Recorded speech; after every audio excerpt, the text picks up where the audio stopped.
show that I have a tremendous amount of respect for, someone I've really looked forward to talking with. He was the head of the Ayn Rand Institute. He is a champion for capitalism, free markets, and personal liberty. His name is Yaron Brooks. Yaron, welcome to the Rebel Capitalist Show. Thanks for having me on. It's a real pleasure.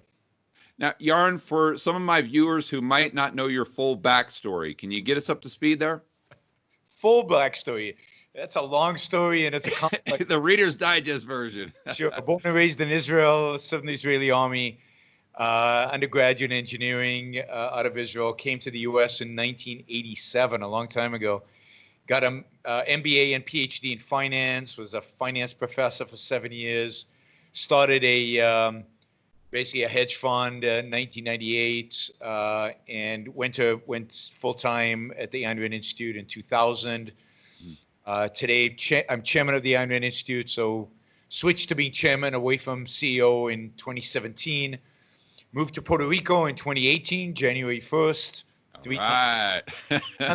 Maria, and then now spend my time on the hedge fund side, and I've got a YouTube channel, Yaron Brook Show, and yaronbrookshow.com.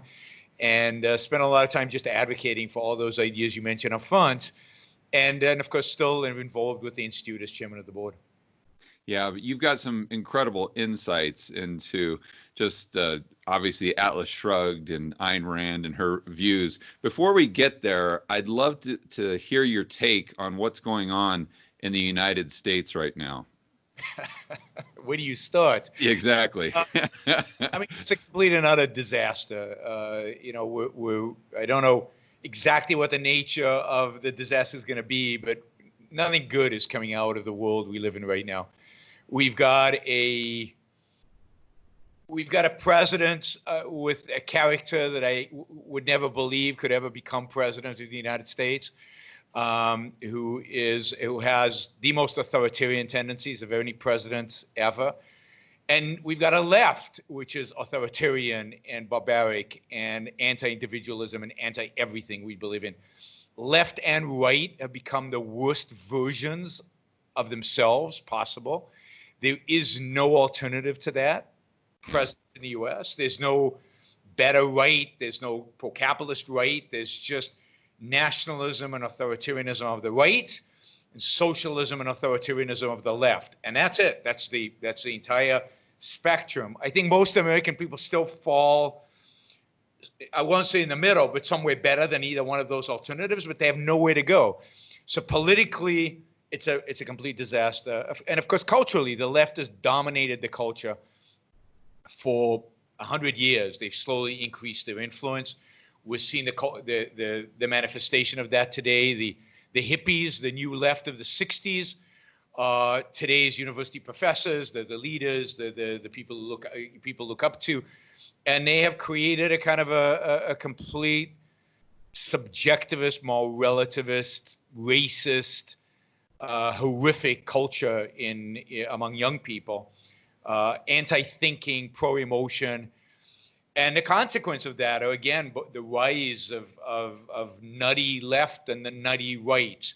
And again, those are the only voices out there. There's very little of the individualism, the capitalism, the pro-free markets, the pro-American founders.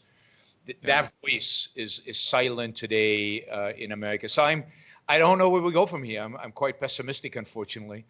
And you layer that on top of these corporate bailouts that we've had, that started in 2008. Yes, we haven't got economic issues, right? The Federal Reserve bailing everybody out, buying individual corporate bonds now, not even just ETFs. Yeah, right. They would buy ETFs is horrific.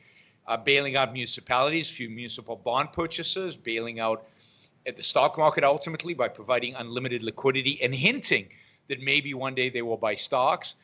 And then at the federal government level, corporate bailouts, which of course we've seen for quite a while. Remember, Ronald Reagan bailed out Chrysler, and of course Bush and Obama both bailed out the car companies, auto companies, and now that's on steroids. So we've got a completely dysfunctional economy. Trump used to say the best economy ever.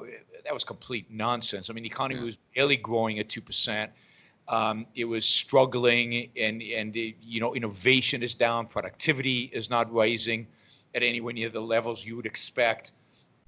We have an economy that, in a sense, never recovered from 2008-9, and now has received this shock. And given what the government is responding, printing basically $6 trillion out of thin air, I don't see how we recover out of this shock that we just got. That is, I predict stagnation, for the next couple of decades. I just don't see how to get out. I think a lot of people have been focused on the money printing and the Fed's balance sheet, Yaron. But I see this. I see obviously the bad side there. But I get really worried about more and more government intervention.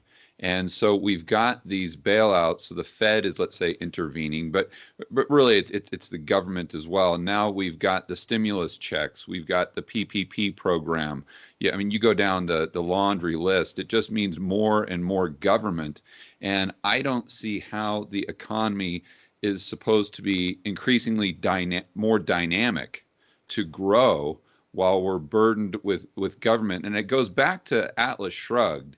And if any of the viewers haven't read the book or even watched, they've got a couple of movies as well. Don't watch the movies. Don't watch the movies. Well, it still gives you an idea of kind of.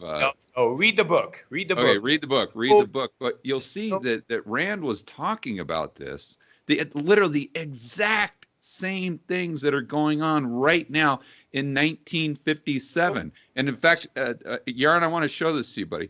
I bought this hat. Probably, you can tell how old it is. I work to the gym all the time, but I don't know if the viewers can see it there. Atlas Shrugged, now nonfiction. I mean, that hat might have sold in 2008-9 when, everybody said, look, Atlas Shrugged is happening right now during the financial crisis. In a sense, it was. And you could have even bought that hat in the 1970s when there was a sense that American society was falling apart. And even Ayn Rand thought that Atlas Shrugged, in a sense, was happening all around her. And it just gets worse because today it certainly is going again. And look, I agree with you about everything you said. When the government starts bailing everybody out, when the government starts deciding who the winners and losers are, when they distort prices, when they distort the allocation of capital, you don't get the kind of creative destruction that Schumpeter talked about. You don't get capital flowing to the most innovative, to the people who actually create growth. People don't talk about this, but the people who create economic growth, entrepreneurs, the business people, the people who create the jobs, the new products, and more so even small and mid-sized business, not just these giant corporations. The entire spectrum of it. And I'm not against giant businesses. I think giant businesses used to be small and they were successful. So good for them. As long as they don't lobby government to protect themselves, good for them, right? So I think every small business who's ambitious wants to be a big business. I just think business across the board is disincentivized from investing, innovating, producing. And then, of course, we have an education system that destroys the minds of young people. So how are they going to innovate when they can't think themselves out of a paper bag? And then but then I don't want to get the Fed off though, because the Fed is doing the same thing, right? Right. What does it mean that the Fed is printing money? If it was printing money and dropping it from helicopters, I wouldn't care that much. I mean, I'd still care, right? But it wouldn't be that distorted. But what are they doing? They're buying specific assets. They're destroying the most important price in the economy. The most important price in the economy is the interest rate. There's no more important price than interest rate. That's the price of time and the price of money. And that every other price depends on interest rates. Yet they've destroyed the risk premium. They made all risky assets equal to or very similar to risk-free assets. There's no premium for riskiness. They've destroyed what it means to be a bond versus an equity. They destroyed what it means to be a treasury versus a corporate bond versus a high-yield bond. So they are unbelievably destructive, not only because they're printing money. The printing money is the least of the problem. It's how they're distributing that money and, again, bailing out. Because what do they do when they buy junk bonds? They're bailing out what we call zombie companies that should be dead and now can raise money in the bond market because the Fed will buy it. So they are literally, the Fed is propping up the bad and preventing the good from growing. So Yeah, and pushing everyone further out the risk curve. I mean, pension funds, that now what they have to do to get yield is they have to go into private equity. They have to invest in companies like Nikola, which is infinitely worse than even Tesla. They have to go into WeWork. They have to go into SoftBank or whatever these things just to get a decent yield. Yeah, perverts and destroys everything financial. And look, you cannot have a thriving economy. You cannot have economic growth and innovation and prosperity without a robust, free financial market. And the more controlled finances, the more controlled interest rates, yields, bond markets, stock markets, and corporate finances, the less able an economy is to grow properly. So the destruction is all around us. And it's very depressing to look around and see where do we go from here, because there's no voice, not on the right, not on the left. There's no voice who's actually articulating the case for a free market, for more freedom, not less. And I'm not talking about dismantling the Fed, which is my ideal. Just return it to the old days when all it did was, the old days when they used to control the discount rate and, that was the Fed fund rate, and that was it. Now they control the entire yield curve. Yeah. Yeah. Well, a few things I want to mention there. First and foremost, for the viewers, that the main problem with communism from an economic standpoint, obviously there's infinite problems with communism, but from an economic standpoint is there's no price signal. Yes. And so what Yaron's talking about is the Fed is destroying the price signal of money, which is 1/2 of every single transaction. So we're doing all the bad things economically of communism. That's really the main thrust right there. But also, Yaron, I did a video the other day where I used some charts, and I went back, I think, to the early 1900s when government spending was 8% of GDP. So in other words, the private sector was 92%. Now government spending, when you include state spending, is over 40% of GDP. So by definition, the private sector has shrank to only 60% of GDP. Yes, and we know the government doesn't produce anything. It doesn't create anything. Right. It has one function and only one function, which is the protection of individual rights. And to do that, you don't need more than 2, 3, 4% of GDP. You could cut government spending by 80 to 90% tomorrow, and we'd be richer, more prosperous, and actually safer if the government actually focused on protecting us rather than on regulating us and controlling us and dictating to us. But absolutely, the difference between the level of freedom that we have today in America and the level of freedom we had in, let's say, the late 19th century is astounding, and it's reflected in those numbers. And again, it's not just the federal government. It's state governments, it's local governments, it's local city councils that now feel like they have the authority to regulate your life and what you can do with your property and what color you can paint your home and what tree you can chop down in your backyard. Oh, yeah. Every aspect is, I lived in California for many years. Every aspect in California of your life is regulated, controlled, and dictated to. And the only reason they can get away with it, going back to Atlas Shrugged, is because the producers, the people who actually innovate, produce, grow, make stuff, let's say Silicon Valley, actually go to work every day, produce all that, and get their money taken from them, call it taxes, in order to subsidize control, to subsidize the ability of bureaucrats to control our lives. And in Atlas Shrugged, I don't want to give it away, but think about what would happen if suddenly Silicon Valley just disappeared from California. I mean, the state would be bankrupt instantaneously. It would be poor. It would be declining. It would be crushed. It would be devastated. And in a sense, that happens in Atlas Shrugged. For right. reasons I'll leave for the novel to tell. Yeah, but Yaron, let's think this through, though, because I've always been of the opinion the only reason all those producers, let's call them, are in Silicon Valley is because they make their money with capital gains. Let's be honest. They're paying themselves like $1 a year, maybe $200,000 a year or something. Think of all the programmers who make $200,000, $300,000, $400,000 a year. Think of all the middle managers. Think of all the networking effect. Yeah. So I think they're in Silicon Valley because of the networking effect. There's no question. You've got Okay. Stanford, you've got Berkeley, and once HP started there, and then you had Intel. Remember, venture capital, in a sense, was invented in Silicon Valley. Right. Once you got the infrastructure, it's very difficult to leave that infrastructure. And if you're a program and you want to make it, you go to Silicon Valley. You don't think about capital gains taxes. You just want to make it. You're a young kid and you just want to get a job at the best company in the world, or start a company and you want to go in front of VCs. You're more likely to get capital in Silicon Valley than you are in Austin, Texas, as great as Austin is. Yeah. And of course, they pay a lot of capital gains taxes. You know, capital gains in California is taxed like regular income in the state of California. Oh, I didn't know that. Yes. Oh, for the state tax. The state tax. So, okay, I was talking federal. The California government lives off of Silicon Valley capital gains taxes. Right. Yeah, but then let's talk about Puerto Rico, because when I was there back in 2013, 14, I remember, I mean, I'm sure you've gone through this process where you've got to go register to vote, you've got to get your driver's license, and back then it was kind of a new thing. And I remember being in line at the DMV, which takes 6 hours.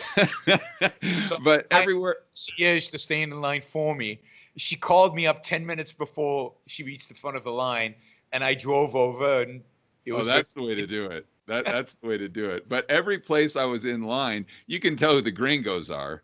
And they're there for Act 20 and 22, which is, for those of you who don't know, is Puerto Rico has this tax setup where it's the only place in the entire world, quite literally, where U.S. citizens don't have to pay U.S. tax. So you can lower your cap gains tax on a few things down to 0, and your business income down to 4%, if not lower. So anyway, when I was in all these lines, I talked to everyone, say, hey, yeah, where are you from? Where are you from? You're from Act 22 or Act 20? Oh, yeah. And probably 95% of the people that I spoke with were from California. Yep. And now you look at guys like Schiff, like yourself, Mike Maloney, Harry Dent, Simon Black with Sovereign Man. All of these people, these producers, have now gone to Puerto Rico. I don't know if I maybe put myself in that ring as well, but but in Puerto Rico, a great example of this, who is John Galt? We're getting out of the United States. We see the writing on the wall, and it's like, listen, I'm fed up with it. I'm done. Do a cost benefit analysis, and the juice just isn't worth the squeeze. Absolutely, but on the other hand, we're small fry. Yeah, you're right. I mean, when Apple shuts down in California and moves out of Puerto Rico, that'll be a game changer. But for now, we're just it's too small fry. It's a lot of it's motivated by ideology and we're not quite rich enough. Like the super rich don't seem to care about taxes as much, and we're we're right in the middle there where we care a lot because it consumes a huge chunk of our disposable income. But no, I think that's right. I think people are moving more with their feet, not just to Puerto Rico, but you see it to move to Texas and to Arizona, Nevada. Tennessee is a great place to live and has 0 state taxes. But it's more than the taxes, and it's hard to escape because you get that here in Puerto Rico. I mean, it's great that we don't pay federal taxes and all that, but then we have to tolerate aspects of Puerto Rico that are problematic. The 6-hour line at the DMV. Why is there a DMV? I still haven't figured out what the purpose of a DMV is. Why can't I sit at home and have my camera take a picture of me, fill out a form, and just send it to the DMV and get my license downloaded onto my phone? What is this thing that I have to? I mean, the whole infrastructure in the world is pretty primitive, but in Puerto Rico particularly so. So there are pluses and minuses to living in Puerto Rico. I think the pluses outnumber the minuses. That's why I'm here. But it's at the end of the day, and this is the point of Atlas Shrugged, right? At the end of the day, the battle is an ideological battle. At the end of the day, the only way to turn things around is with better ideas. Galt only succeeds because he has good ideas and he can convince people about those ideas, not just not coercion. And it's that ideological battle that we have to engage in if we're going to turn things around in Puerto Rico, in the United States, in the world more broadly.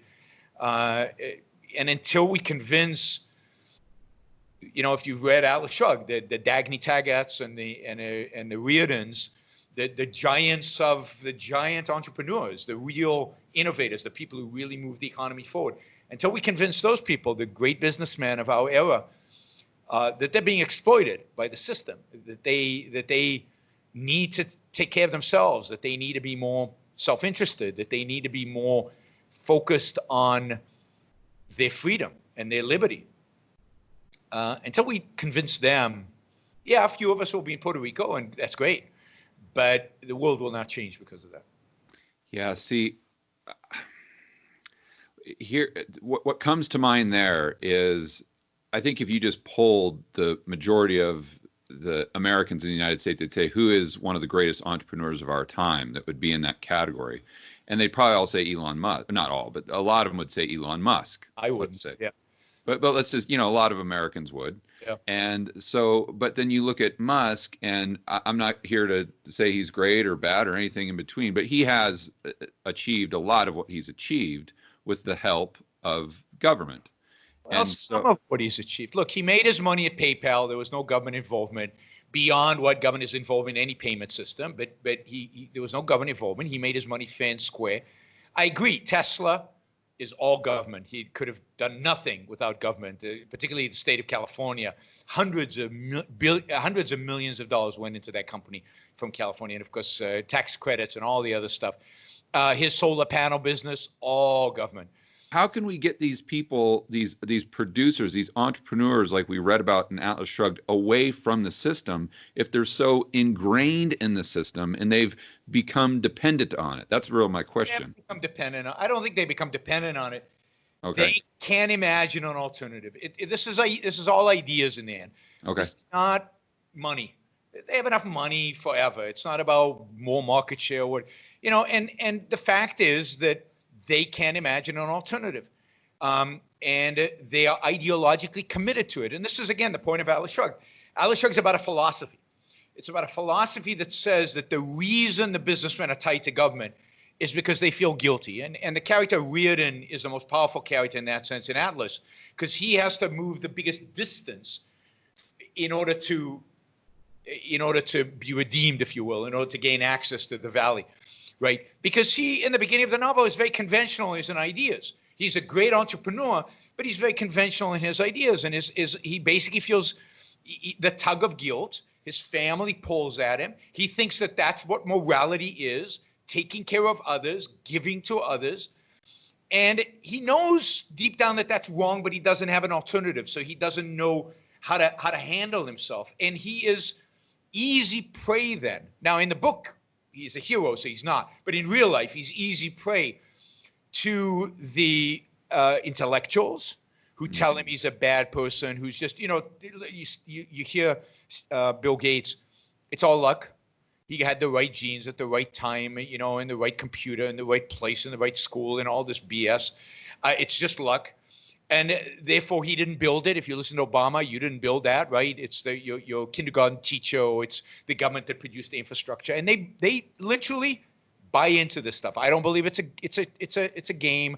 I don't believe they're just putting on a act, although they might be in a sense that they think that's what this society expects of them. But why would they think that they should do what a society expects from them? And that's also the ideological question. So I think they bought into, there's no question in my mind that somebody like Bill Gates has read John Rawls, the famous Harvard philosopher, because he speaks like it's right out of John Rawls' theory of justice. He's bought into that philosophy.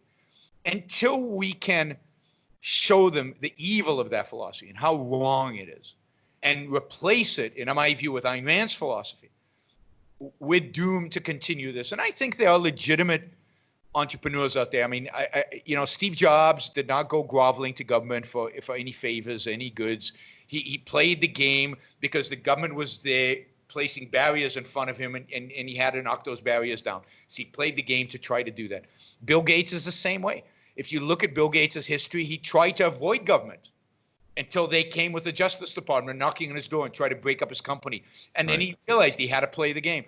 And if you look at Jeff Bezos has tried to stay away from government, tried to stay away from politics, tried to stay away from lobbying. His reward, by the way, was that Microsoft just got a big contract. The Defense Department just gave a big contract to Microsoft and not to Amazon because Trump hates Amazon. So it's all about, I mean, our politicians have their tentacles in everything. And if you're a businessman and you want to survive, you better play along. Now, what we need to give them is the backbone. You know, one of the great tragedies, in my view, one of the most disgusting things that I observe in the world out there is when Congress brings in front of them a successful CEO, like Mark Zuckerberg, or in the past, there was like CEOs of auto companies or the CEO of banks, even banks, right? And they lecture them on their derivatives portfolio, on derivatives when the congressmen know zero about any of the, like they'll ask them about CDOs or CMOs.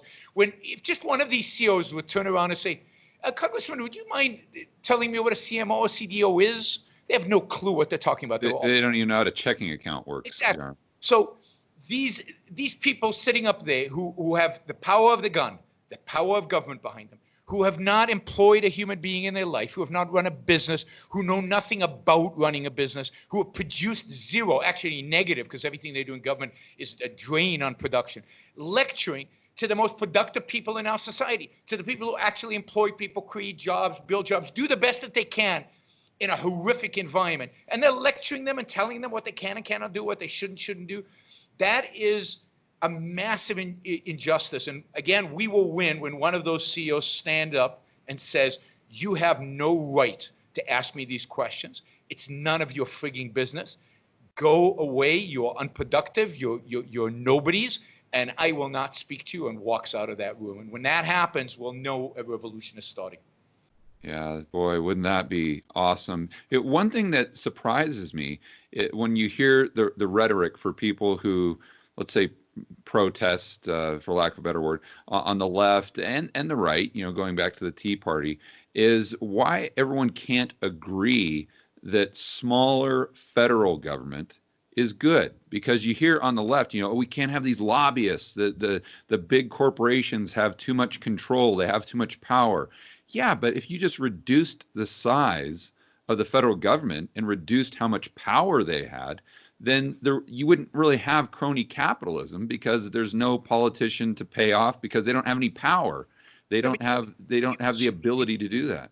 You assuming they care. They care about cronyism. Cronyism is a facade. It's an excuse for them. The left doesn't want smaller. The left doesn't want lobbyists to go away. They want the lobbyists to be employed by the government.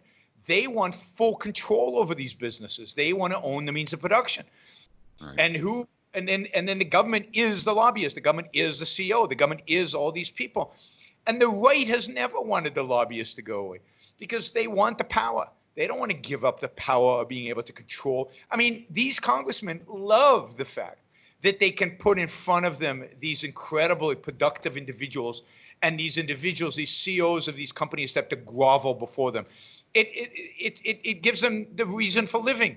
They thrive off of power. They thrive off of their ability to control and manipulate other people. And Ayn Rand, again, describes this perfectly in Atlas Shrugged. Yep. In Wesley Mouch and the different operatives. And she also describes the kind of CEO that thrives in this environment. She has many of the CEOs, many of the businessmen in Atlas Shrugged are the villains, because they're the kind of CEOs that rise up in an environment where you get favors from the government. And they enjoy getting favors of the government. And it's this, constant horse trading between the politicians and the businessmen, the bad businessmen, and the productive businessmen, the real geniuses, the real people who are pushing civilization forward. They are the ones everybody wants to exploit, everybody wants to take advantage of. And the left and the right are not honest about not wanting cronyism. They thrive at, look at these politicians. They enter politics poor. And you'll see this with AOC or any politician. What was she, a bartender when she came into politics? Something like that. Right. She leaves politics, she will be wealthy. Every single one of them, when they leave politics, are wealthy. How does that happen? Because the salary is not high. They're not producing anything. They're not creating anything. So how did they get wealthy? Well, because people are paying them to buy favors. Now, it might not be explicit suitcases full of cash, but as soon as they leave politics, suddenly They're offered $250,000 to speak at Goldman Sachs. Why?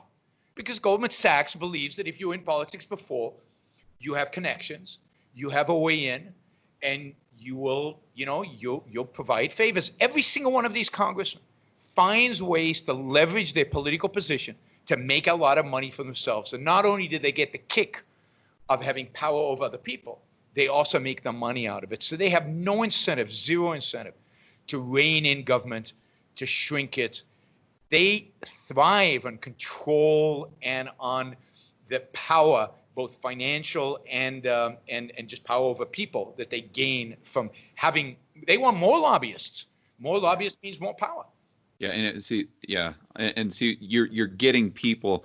I know that the pushback to that is always, well, we just need to vote in the right people. Well, Yep. what you don't understand is that if someone's trying to get into this position in the first place, by definition, they're going to be a very poor character, because think of what it takes to be a good, quote unquote, good politician. You have to have no ethics whatsoever. I mean, zero. You have to be able to lie. You have to be able to have no principles. You just go with the wind. Whatever you think will get you the most votes, that's what you're going to believe, and that's what you're going to say. And so you're drawing in the worst of our society to have the most control. But it's worse than that, because it is. Because what do the people want? It's not like the people who say we just need better leaders know what a better leader looks like. Like if people ask me, Yaron, why don't you run for president? Now, I wasn't born in the U.S., but let's say I could run for president. I'd say, because I would lose in a landslide. It would be a massive waste of time. I would literally lose in a landslide, because the fact is that nobody wants me as president. There are like 10 people on planet Earth who want me as president. It's not, we get exactly the politicians we deserve as a culture. Right. People who complain about the quality of the politicians are the people who voted those politicians in. And when somebody like me came to them with radical ideas, they said, oh, no, that's too radical. Oh, no, that's too crazy. Or what about old people? What about Social Security? What about you remember the plaques that the Tea Party had? We want to shrink government. We want, don't tread on me. And then they'd have a plaque saying, keep your hands off of my Medicare. The biggest socialized healthcare system in the world, Medicare. They think that's, consistent with the Constitution and consistent with free markets. So It's not like any of these people, including the Tea Party, know what a good politician would look like. And it's not like any of them would vote for one if such a human being existed. So they vote for the politicians that reflect their ideas. When the culture is good, when the culture believes in free markets, you know what will happen to politicians? They'll become true believers, because that's the only way to get elected, is to become a free market capitalist. Right. But we don't believe in free market capitalism, the people out there. So why would any politician advocate for that? Yeah. So, well, let's talk about opportunity to change the world here. And I think that it's definitely an uphill battle, but with the internet and the kind of the decentralization of the media, now maybe we've got, it's kind of scrappy here and there, but maybe we've got a little bit of a way to get the message out to where more people will see it, more people will hear it, and more people will start to see, hey, this is really what we need to start doing. It's about less government, not more government. It's our only opportunity that we have. There's so few of us, and it's such a tiny voice. We have to start speaking up. And yes, I think the internet provides us with this amazing opportunity. Marginal cost of zero for adding another person to watch your video. And the challenge is, of course, to gain size, and it's a numbers game at some point. And the other challenge is to have the right message. And I think that the challenge with the liberty movement is, and I know this is somewhat self-serving, but I think it's also the truth. I think the biggest tragedy of the liberty movement is they don't take Ayn Rand seriously enough. Unfortunately, I don't think the great giants of the liberty movement of the past took her seriously enough. The von Mises, the Hayeks, the Friedmans, the people of that generation didn't take it. And I think the great economists of this generation don't take it seriously enough. You cannot change a culture on economics alone. Nobody cares about economics. People don't vote their pocketbook. People vote what they believe is right versus wrong. People vote their morality. People associate with the heart, but it's really the mind. They vote what they think is right. They vote what they think is moral. What Ayn Rand provides, and she's the only one in the liberty movement to provide this, and this is why she has to be adopted more broadly and has to be talked about more broadly. She provides an actual philosophy of freedom, philosophy of limited government, philosophy for individual living their lives, based on a new moral code, based on a new approach to human life, to individual human life, and as a result of that, a new approach to government. But people, if we want to change the world, we have to challenge the left and the right, the conventional left and right, on their grounds. And that means on their philosophical grounds. We have to challenge their philosophy. Look, their economics is one big, unbelievable failure. If people cared about economics, we would have won a long time ago. Mises and Friedman are far better economists than anybody the left has. They made better arguments, more articulately, that actually matched reality. We would have won it by now. The fact is that we haven't. We're losing, and losing fast. It's because we've never taken up the philosophical argument. Ayn Rand was alone in taking that up. And until the liberty movement pivots to become more objectivist, more oriented around Ayn Rand's ideas, more oriented around the morality of liberty, the morality of capitalism, the morality of freedom, the morality of individualism, we don't have a chance. And that's the big weakness we have. We can go online and talk about economics, but I think that only has a limited effect because people, there's people starving over there. What am I supposed to do about that? Yeah, well, let's go into that, Yaron. Why is personal freedom and liberty morally correct? Well, because morality should be about you, me, right? About the individual. Morality should not be about the other. Your life is what's precious to you. And your whole orientation as an individual should be, how should I live the best life that I can live? Under what conditions, in what environment? What must I do to make my life the best life that it can be? Every second is precious. Every moment of your time, you will never get back again. Your life is all you have. And morality needs to be focused around that. Now you ask your question, for an individual who recognizes that to live well, he must use his mind to think, what kind of world, what kind of a political system does he want to live under? Well, a world that leaves him free to use his mind to discover the best values that can lead to his happiness. Right, right. So what does he need politically? Freedom. He needs to be left alone to use his mind. And we know that the biggest threat of force, coercion, is that it stops the mind. It restricts your options. It makes thinking impossible about those things that the gun takes out of the scope of thought. So if you're a rational individualist, a rational egoist, what you want is get rid of coercion, get rid of force. And then you say, okay, to do that, I need to establish an institution, call it government, whose sole responsibility, only job, is to get rid of the bad guys, to eliminate force as a way in which human beings interact. So not for the purpose of some social utility, maximizing social well-being, good economics, who cares about all that? Just for the purpose so that I can pursue my values, use my mind free of force, so that I can live the best life that I can live. That's the orientation. The orientation needs to be away from the others and respect. You see, I think Hayek makes a massive mistake by saying, well, central planning is bad because the central planner is not, in a sense, doesn't have enough information. And if he did, if you could create a supercomputer that did, would it be okay then? No. Central planning is bad because the central planner can never, ever, metaphysically, can never choose values for me. Because by definition, a value is what I want, not what he wants for me. Right? Right. That is the essential. So you have to orient everything to the individual's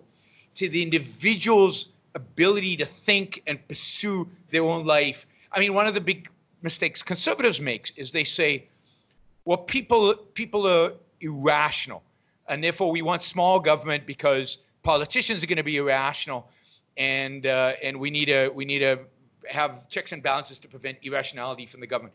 But if people are irrational, then they can't take care of themselves. And if they can't take care of themselves, then what are you going to do? Somebody has to help them, right? And again, you have to shift that focus. No, individuals are primarily rational. We are brilliant at taking care of ourselves when allowed to do so. And all of history suggests that that is the case. So what we need is the freedom to be able to take care of ourselves. And if there's some people under certain circumstances who can't take care of themselves, that's not a problem. We can help them easily. But the majority, the overwhelming majority of people have enough of can be rational, and when they are rational, can thrive and flourish and achieve happiness. So we need to be positive, not negative. We need to push for a positive view of man and a positive view of his abilities and a positive view of the morality of man seeking his own happiness, which is what this country's founded on, right? It's founded on two ideas: reason, man's capacity to think for himself and to produce and to create, and the pursuit of happiness. Those are the two foundations for the Declaration of Independence. Yeah, and ironically, when you focus on those aspects, you get better economic growth. And you get it's like the free hand, you get a lot better stuff by not trying to focus on that. Yeah, let's use someone just to try to illustrate your point, Yaron. Let's use someone like Mother Teresa. She's just a stereotypical good person that was altruistic, that helped others. And so let's just start with answering the question: was Mother Teresa, from a moral standpoint, looking at it from Ayn Rand's vantage point, was that morally correct? The way she lived her life, and if so, why? No, absolutely not. It's a waste. She wasted her life. She was miserable. She was unhappy. If you read her diaries, you see how awful a life she lived. She constantly questioned what she was doing, why she was doing it, what the reward was in some afterlife, mythical afterlife. She had to create a fantasy to justify what she was doing. I mean, the world is heaven enough if you know how to live your life properly. And that's what morality is about. It's about living your life properly and creating heaven on earth, achieving your own happiness here on earth, not about an afterlife. So no, she lived an immoral life, and she helped very few people. And if you follow Mother Teresa, you know that what she did is she helped people who were starving not starve. But that's it. She refused to help them succeed because she believed the meek shall inherit the earth. So you wanted meek people because they were good. Suffering, poverty was a good, not a bad thing in the world. But contrast to, which I do in my talks, to a Bill Gates. Yeah. Who really changed the world. Helped hundreds of millions of people, if not several billions of people.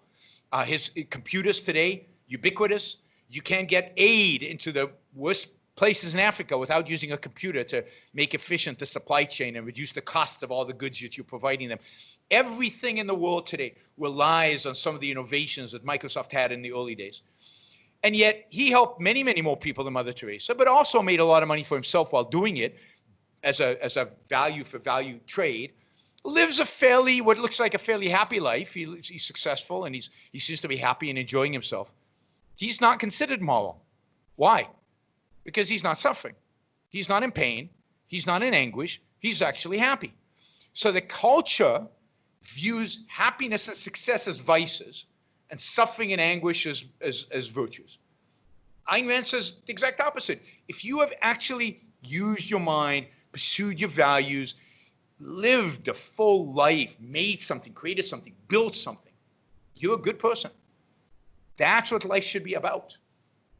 It's not about other people. And by the way, if you do that, you'll help many, many more people by orders of magnitude than the Mother Teresas of the world.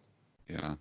Yeah. Let me outline my kind of personal belief system or what I've come to the conclusion. Obviously, I always keep an open mind, but this is kind of the way I've always seen it.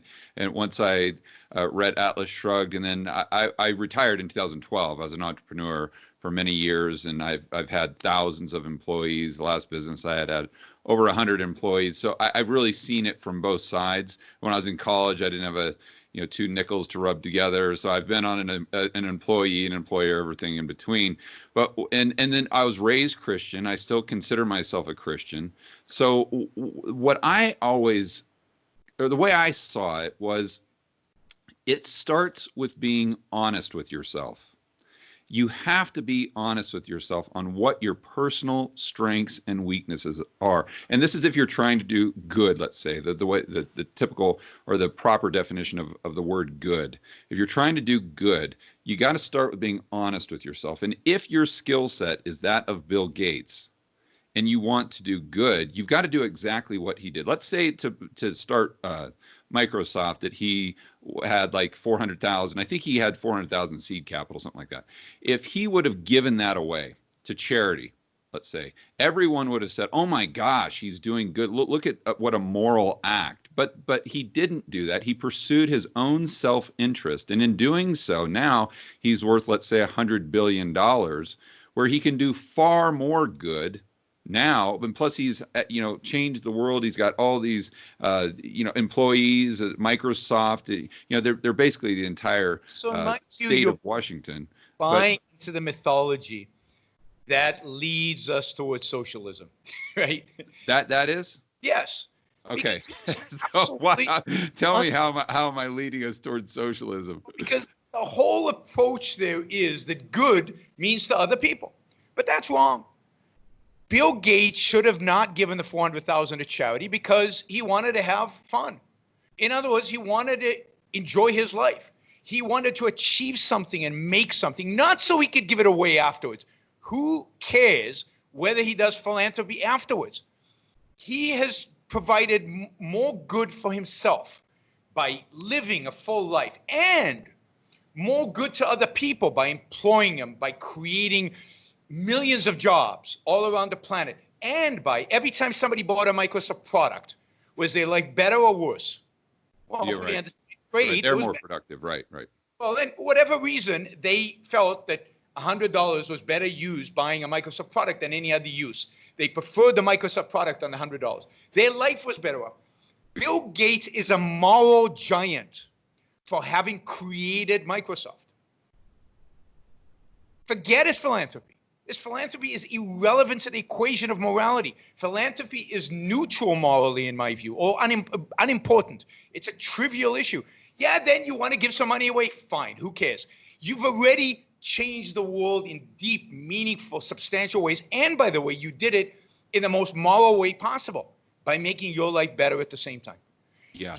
So, I didn't say it the right way. We completely agree. I was just trying to look at it from a standpoint of someone trying to do good. But we're definitely on the same page. You're still buying into the idea that doing good means helping other people. I say doing good is making your life the best life that it can be.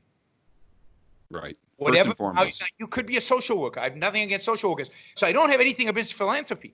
If you decide, let's say you're born with a lot of money, you inherited a lot of money, and you decide that what you really enjoy doing, what really gives you satisfaction, what really rationally is consistent with your values, is to, in a rational, systematic way, give it away and enable people to thrive through your giving the money away.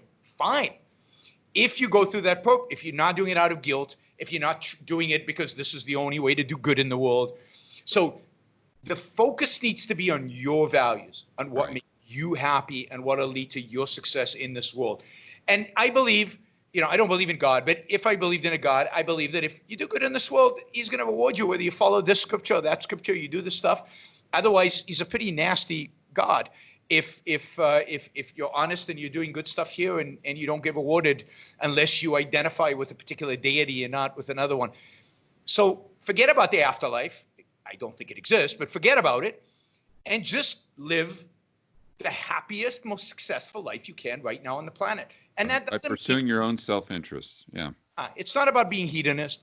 It's not about momentary pleasures. We know that, because we've lived a while, right? That real happiness comes from long-term thinking, from long-term planning, from execution, from achieving meaningful values, from the pursuit of something that has substance. It doesn't come from just, pleasure for the sake of pleasure. Not that I'm against pleasure, but just that is the guiding thing of your life. So, the whole way in which people think about morality needs to change. It needs to change about thinking of the other, altruism, to thinking about self, egoism, which is as a long tradition going back to Aristotle. And Ayn Rand, I think, is the most important thinker in that tradition. And then once you do that, if what I care about is my own life, now I care about my own freedom. It's obvious, right? And I want to produce, I want to make. I don't want, see, if Elon Musk was an egoist, he wouldn't take government handouts because government handouts undermine and undercut any achievement he makes. And he knows it, and it eats at him. So if he really cared about his soul, then he wouldn't do it. There's a magnificent scene in The Fountainhead Ayn Rand's The Fountainhead, Yeah. where this architect has designed this beautiful bank building, and he's a starving artist. He has no money, nothing. And he presents the plans to the board of this bank. And they say, great, we love it. We're going to give you we're going to give you a huge amount of money to build the building. But we want to make a few changes. And the changes they make are going to undercut his integrity. And he says, no. And they say, but you're going to get a lot of money. He says, the money's not worth it if I have to sell my soul for the money. And he walks away and he works as a manual labor in a quarry, digging up rocks in order to sustain himself. But he's willing to do that to fight for his integrity. So being an egoist is not about the material things. It's about your integrity. It's about your honesty. It's about your commitment to facts and reality and sticking to those and living through those. And somebody like that does not want to be told what they can and cannot do, where they can and cannot open a business, how much they pay their employees, and what to build and what not to build. Yeah. How does integrity and pursuing or being an egoist or pursuing your own self-interest, how do those two things intertwine? Because some would say, Yaron, that they're antithetical. Yes. Well, to really dig deep into that would require an hour, but to viewers to read The Virtue of Selfishness by Ayn Rand. It's a little book, and the first essay is called The Objectivist Ethics, and she talks about why integrity is essential, not just nice, but essential for being an egoist. And I'll give you the outline. Basically, to be an egoist, the most important thing one must respect is the mind. Yeah. You must respect the fact that your only means of knowledge, your only means of providing for yourself is by thinking. Emotions are not tools of cognition, and revelation is not real. So the only thing you have is your mind, your reason, your rationality. Integrity is just an aspect of that. If you think certain thoughts and you think those things are true, and then you act against them, you're negating the value of your own mind. You're negating the value of your own ideas. You're negating the value of your own thinking, which then undermines your own life psychologically and ultimately existentially as well.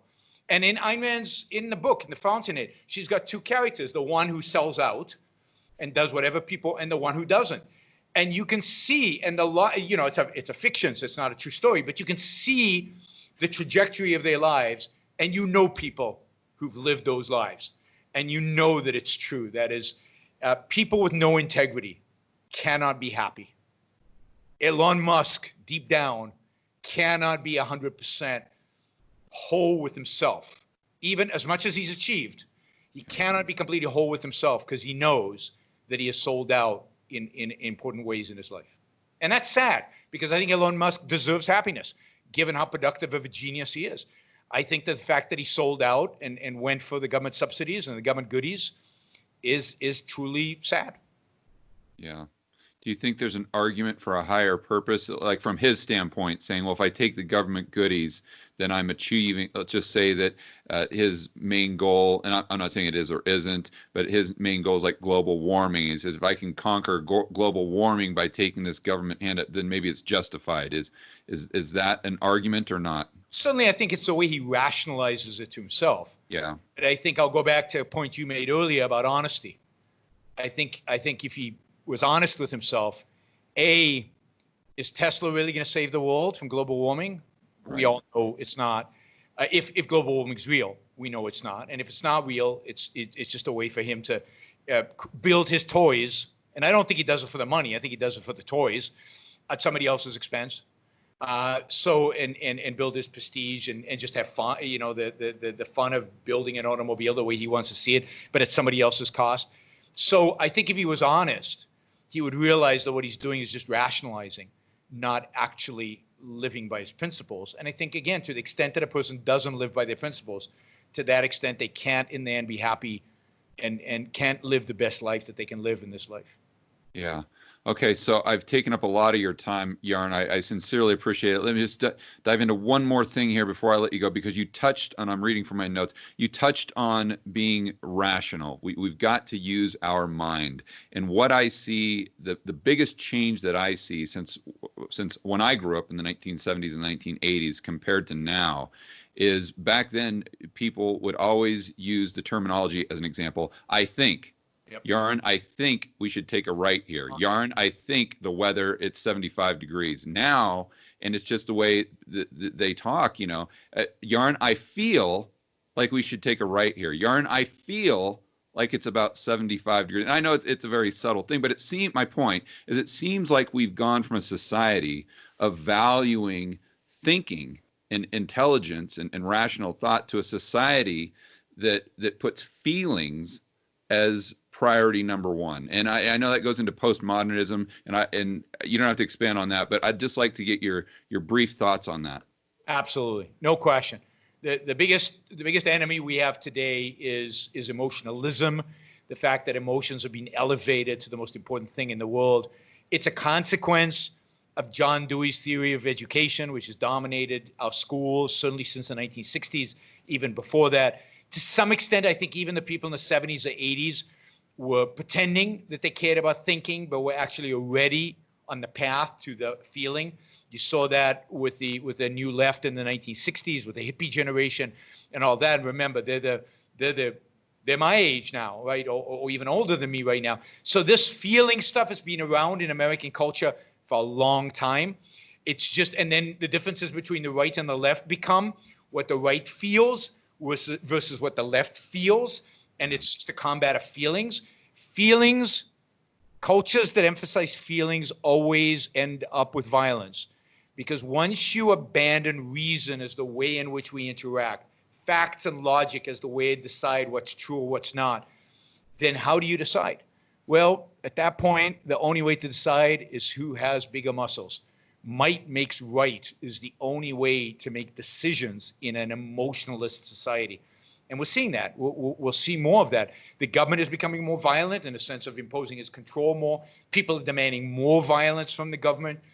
And people themselves, I think, are becoming, more violent, in the respect to their tribe versus other tribes. Oh, yeah, for sure. Silencing speakers on campuses, firing people from the editorial board of the New York Times because they published an op-ed some people found offensive, not publishing stuff on Twitter because it's offensive, because people's feelings are hurt. People start using feelings. It really is the end of civilization. And this is the point that makes me so pessimistic, is it's very hard to reverse because it's so ingrained in our educational institutions. Yeah. All right, Yaron, we'll go ahead and leave it there. Boy, this has been just a fascinating conversation. For my viewers and listeners who want to find out more about your content and what you do, where can they go? YouTube, Yaron Brook Show, and Twitter. You can follow me on Twitter, just Yaron Brook, YARONBROOK. And, if you want to find out more about Ayn Rand, aynrand.org, AYNRAND.org. All right, Yaron, thank you again, and I cannot wait to do this in the future. Sounds good, and we should do it in Puerto Rico next time. If I can get out of lockdown, I'll join you there, and we'll have a mojito on the beach and talk Ayn Rand. Fantastic. Look forward to it.